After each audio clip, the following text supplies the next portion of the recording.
Voilà. Alors, puisque ça va être les vacances et que certains ont fini avec Parcoursup et que du coup il y en a qui vont se retrouver en psycho l'année prochaine, eh bien je vous ai fait une petite sélection de 20 livres que je vous propose de vous présenter juste comme ça, parce que ben, avoir des conseils lecture quand on est intéressé par la psychologie, je trouve que c'est bien. Donc il y aura 5 livres vraiment pour les gens qui veulent pas forcément faire de la psycho et qui juste qui s'intéressent au domaine et qui aimeraient en savoir plus. J'ai pris 5 livres qu'il faut absolument lire quand on est en première année de psycho pour que vraiment on ait une idée euh, assez globale de comment est-ce que ça va se passer dans le concret, la psychologie, le travail de psychologue et des choses comme ça. En tout cas, si on fait un choix de psychologie clinique, si on fait un choix de psychologie expérimentale, c'est forcément très différent. Après 5 bouquins, ben forcément, vu que moi c'est plutôt mon orientation, donc les 5 bouquins de psychanalyse que moi personnellement je trouve qu'ils sont ultra importants d'avoir lu au moins une fois dans sa vie. Et ensuite 5 bouquins qui sont vraiment plus sur le travail du psychologue, être plutôt à l'intérieur de la psychothérapie, de la relation avec le patient. Et donc voilà, il n'y a pas d'ordre particulier. Le seul ordre que j'ai mis dans ces bouquins, c'est pour les gens qui s'intéressent à la psycho mais qui n'en feront pas un métier ni des études, pour les étudiants, pour les professionnels d'orientation psychanalytique ou qui veulent vraiment approfondir certains aspects de cette pratique. Et en dernier, on parlera des bouquins qui parlent vraiment de la clinique et la relation thérapeutique, de comment est-ce que ça se passe de façon très générale. En premier, je vous parle du bug humain.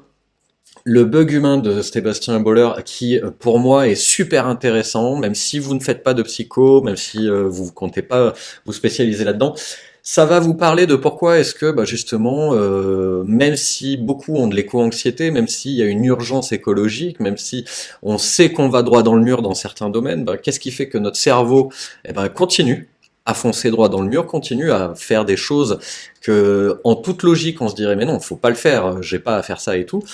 Et ça, bah, ça l'explique super bien, c'est ludique, ça se lit très très bien, c'est très très très accessible. Donc c'est vraiment pas un livre de psycho, bah, c'est un neurologue, mais disons que ça se voit que c'est à destination du grand public. Et si vous avez envie de mieux comprendre pourquoi est-ce que eh ben on fait n'importe quoi et on le fera en plus en groupe et parce qu'il y a des choses dans notre cerveau qui font que bah ouais un danger quand on le voit, quand il est sous nos yeux, quand on le vit, ça va, mais pourquoi est-ce que quand c'est lointain, ça ne marche pas? Pourquoi est-ce qu'on en a plus peur et pourquoi est-ce qu'on fait pas le nécessaire? Donc voilà, Sébastien Boller, le bug humain, si vous voulez parler de psychologie un petit peu, mais sans vous prendre la tête. Alors, Toby Nathan, je pars du principe que, à part quelques-uns, c'est une très bonne approche de la psychologie de façon générale.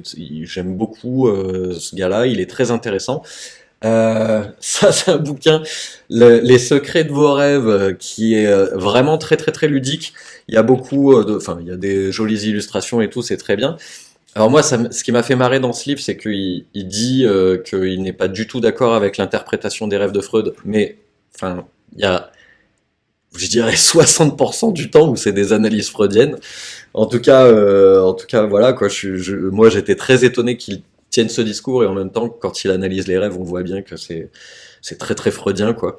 Donc voilà. Ce qui me dérangerait à la limite là-dedans, c'est de croire que c'est toujours comme ça et qu'on ne prend pas en compte assez ce que dit la personne, mais je reviendrai là-dessus. Et donc, Les secrets de vos rêves, ça se lit très très bien, super intéressant, je vous le conseille. Et d'ailleurs, tous les liens seront en description sous la vidéo, comme ça vous aurez juste à cliquer. Un autre bouquin que j'ai vraiment beaucoup aimé et que si vous n'êtes pas destiné à une carrière de professionnel de la psychologie, ça vous intéressera quand même.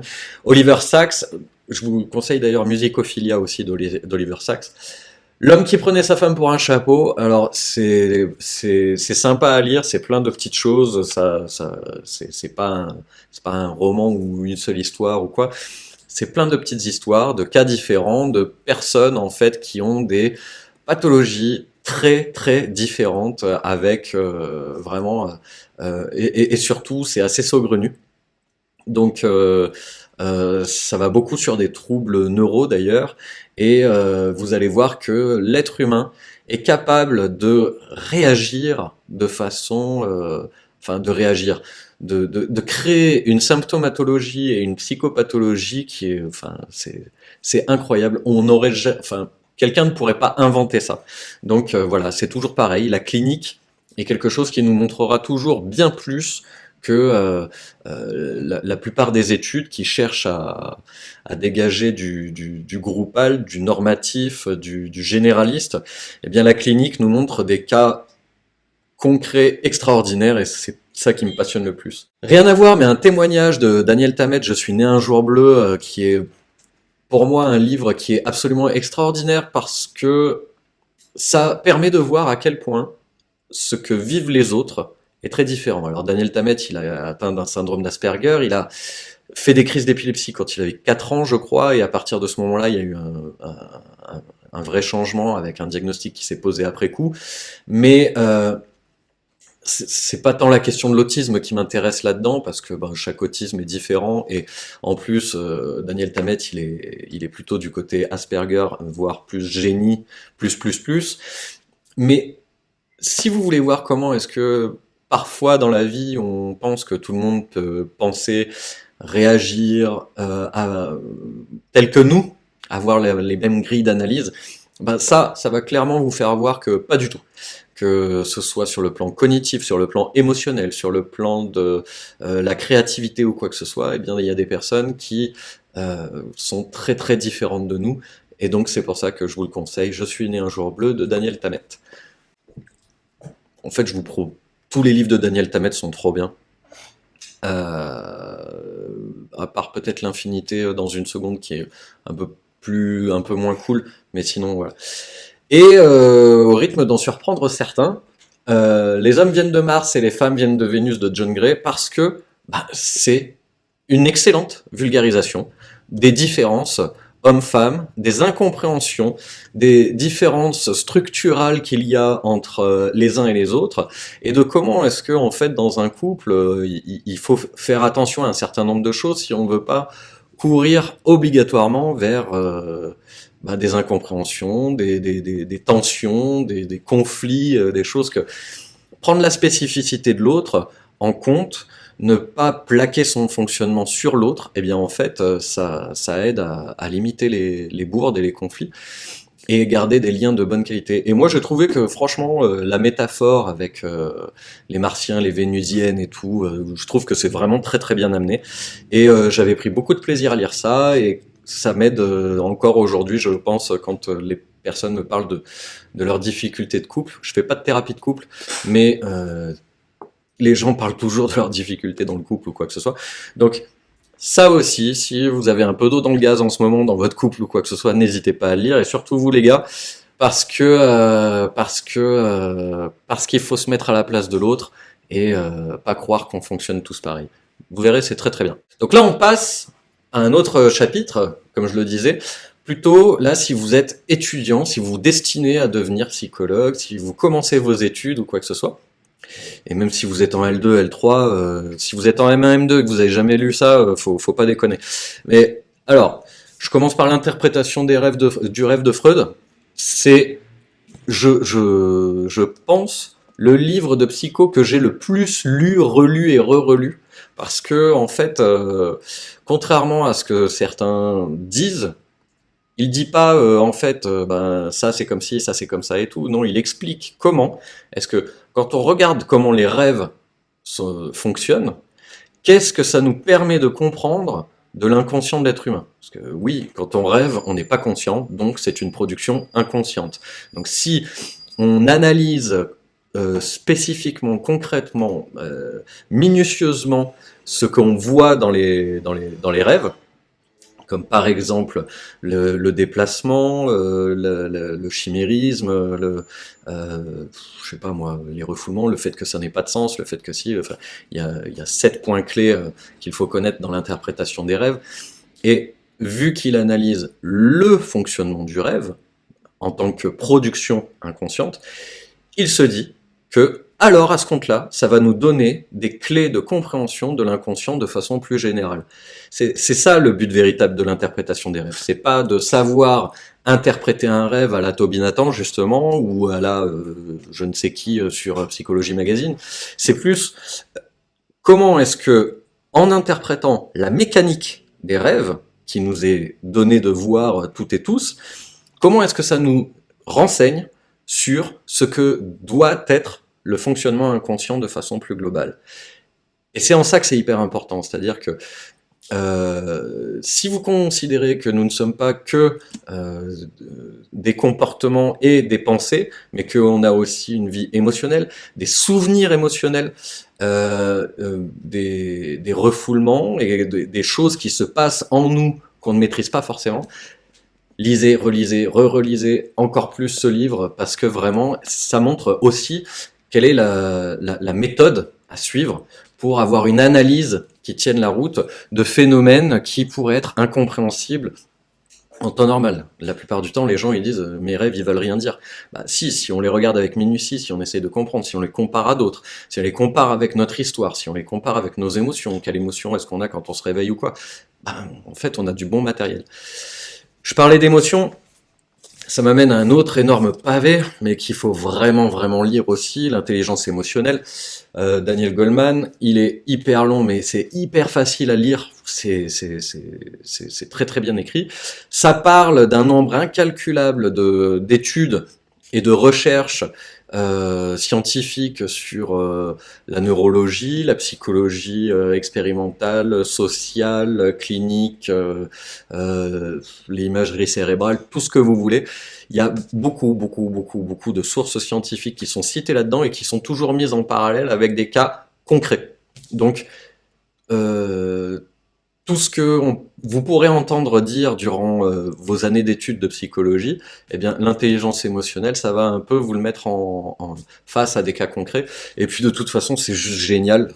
Je même pas à expliquer ça parce que c'est juste génial comme bouquin. Ça permet de comprendre comment sont faites nos émotions, comment est-ce qu'elles vont irradier certaines zones de notre cerveau et pas d'autres et compagnie, et quels effets ça va avoir, et quelles sont les mécaniques émotionnelles, et donc quelles conséquences ça peut donner sur les comportements, sur la mémoire, sur... enfin, bref, tout.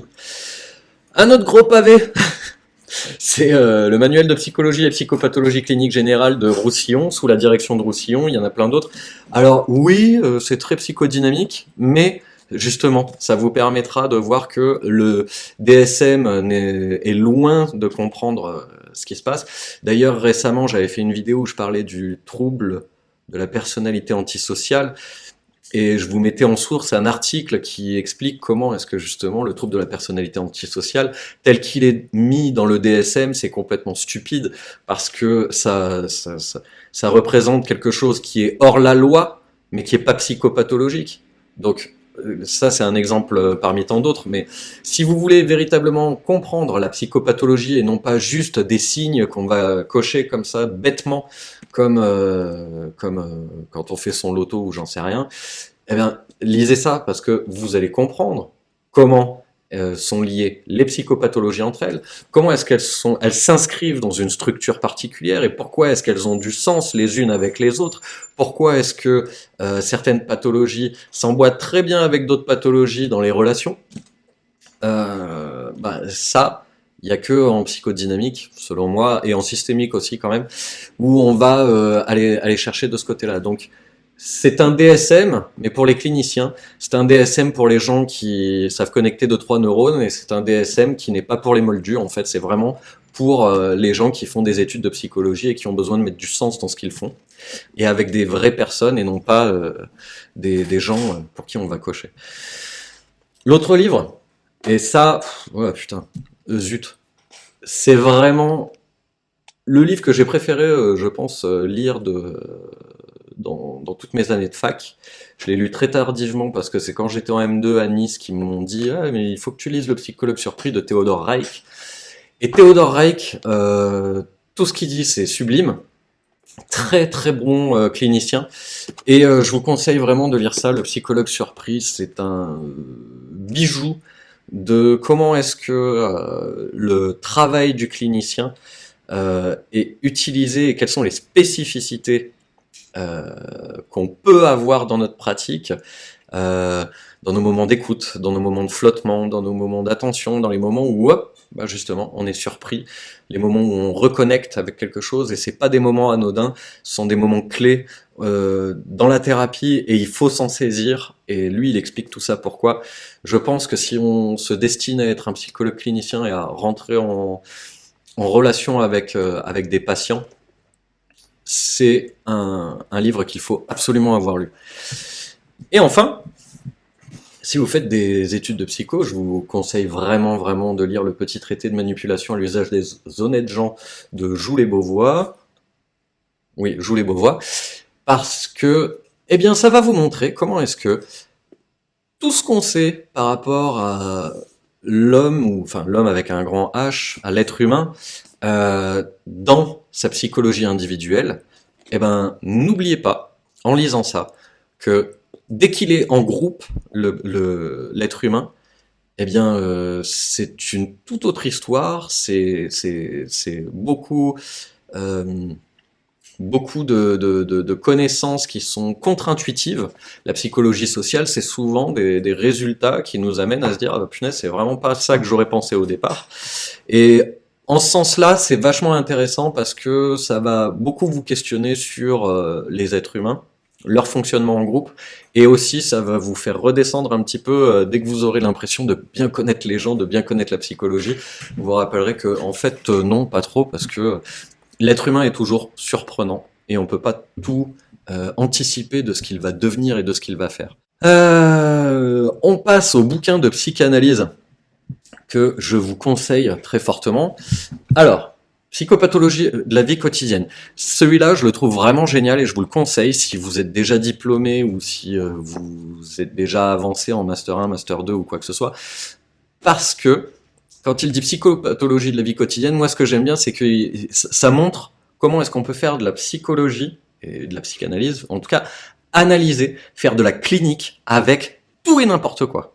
Et c'est ça qui est vraiment intéressant. Quand vous voyez que par exemple sur la chaîne, je fais des vidéos pour interpréter un film et que je vais trouver du sens derrière ci, derrière ça ou quoi que ce soit, je fais de la clinique.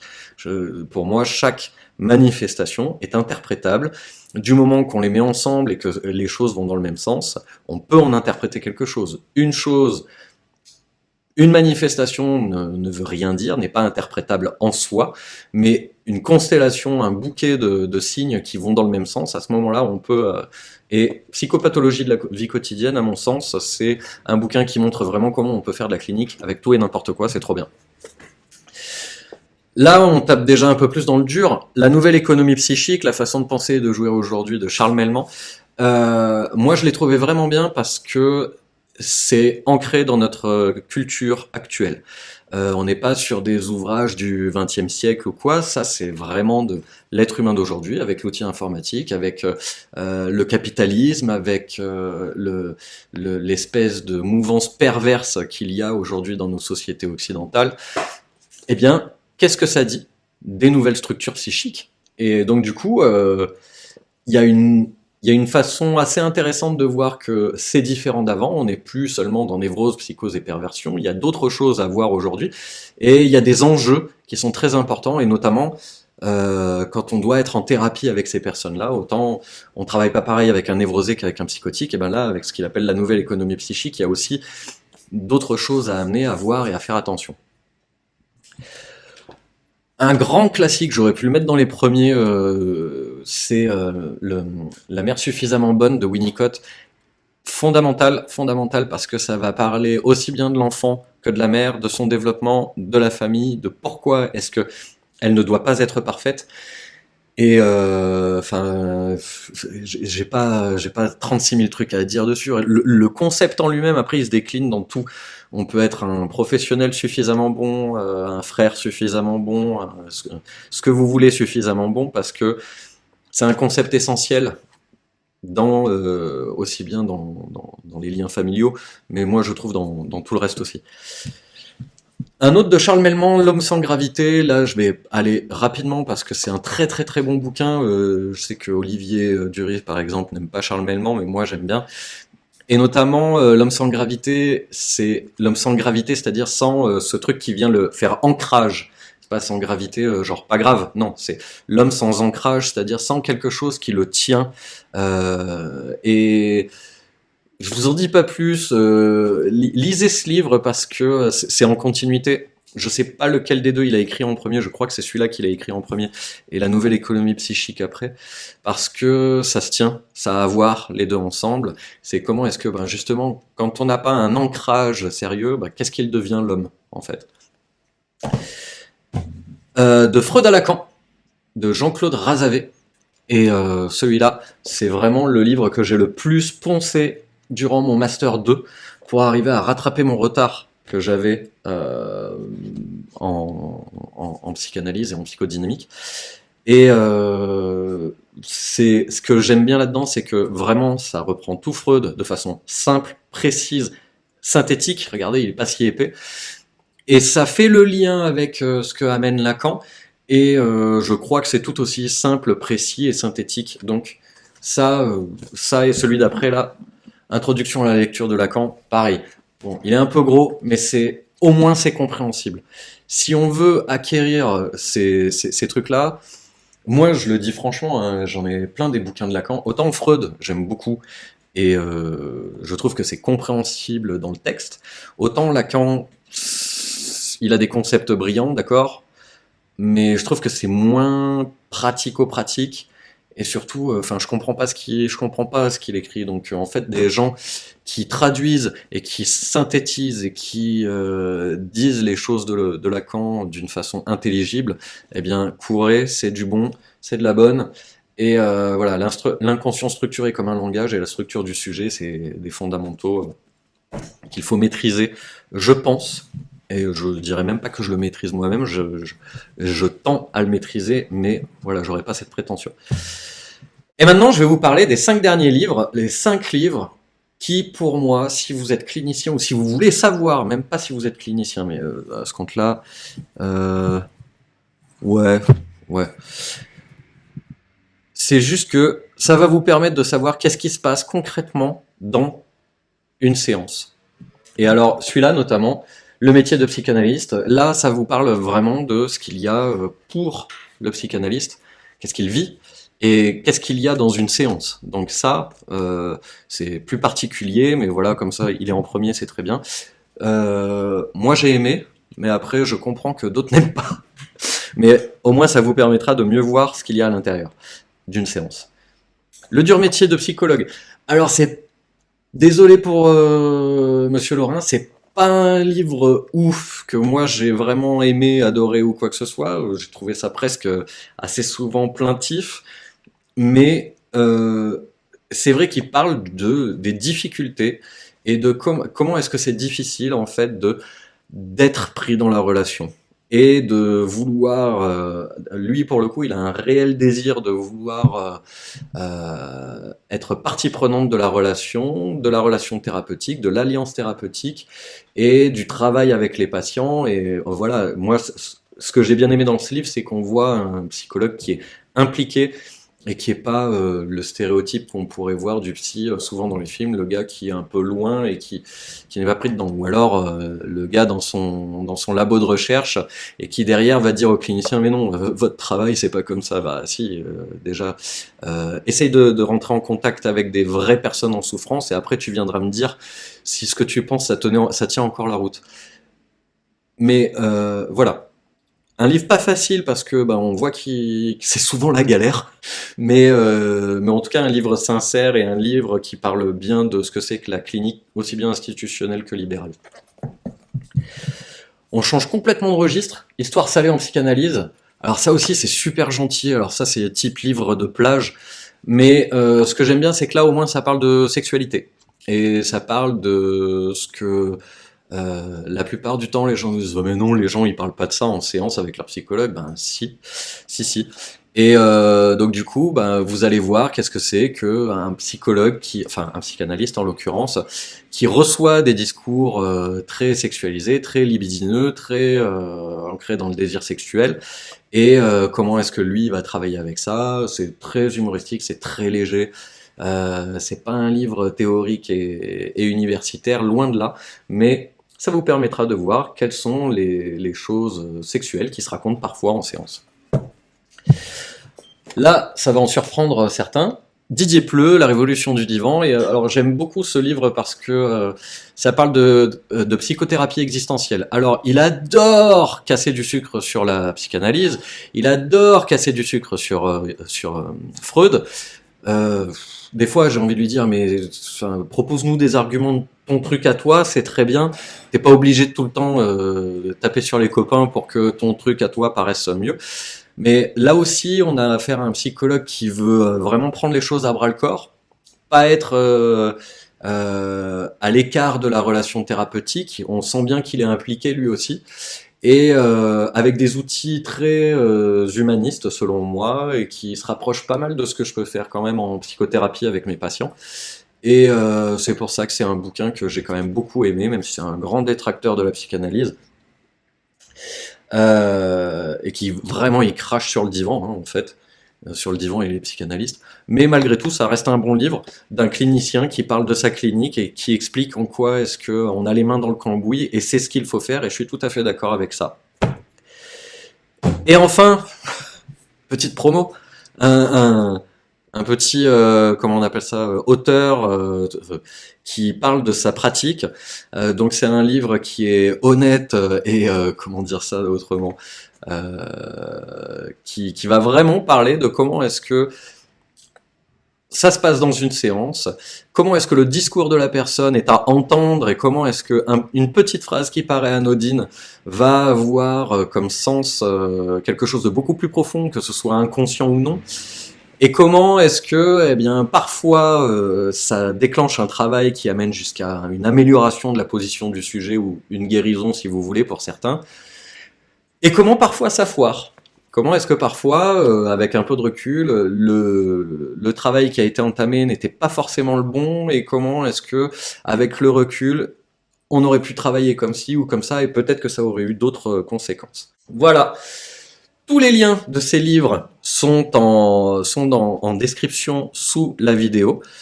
Moi, je vous souhaite un très bon été. Je voulais faire cette vidéo pour vraiment, si vous avez rien à lire cet été, ce qui serait dramatique, eh bien là, je vous ai donné quelques billes. 20 bouquins que j'ai adorés, du plus débutant d'entre vous, du plus novice au plus expert, au plus clinicien. Et donc, voilà, n'hésitez pas, regardez ça en description. Et puis, je sais pas qu'est-ce que je vais faire comme vidéo pendant l'été. Donc, je vous dis à bientôt. Mais d'ici là, n'oublie pas que... Tu découvriras que beaucoup de vérités auxquelles nous tenons dépendent avant tout de notre propre point de vue.